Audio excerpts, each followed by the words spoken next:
Football সিন্ডিকেটের মাইরে বাপ 18 কোটি মানুষের হৃদয় ভেঙে গেল লাস্ট 10 সেকেন্ডে।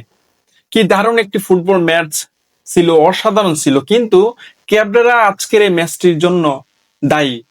কারণ ক্যাবরেরা যদি ফার্স্ট 11-এ যদি সামিদ সুম, জামাল ভুঁইয়া, জায়ান এবং ফাহমিদুল তাদেরকে যদি ফার্স্ট 11-এ রাখা যেত, আজকের রেজাল্টই অন্যরকম হতো।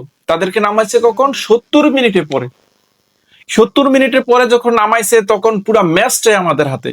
কি খেলা দেখাইছে লাস্ট 30 মিনিট, অথবা লাস্ট বাড়তি যে 11 মিনিট টাইম 9 সেকেন্ড দিয়েছে, 11 মিনিট খেলা হয়েছে, ওই টাইমটাতে অসাধারণ খেলা খেলেছে। কিন্তু বাংলাদেশে যে ফুটবলের সিন্ডিকেট আছে, সিন্ডিকেটের জন্য বাংলাদেশ ডেভেলপ হবে না।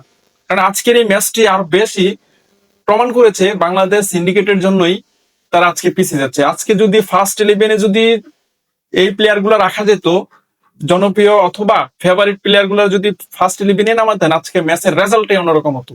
একমাত্র ক্যাবরেরার জন্য আজকের ম্যাচটির রেজাল্ট এরকম অবস্থা।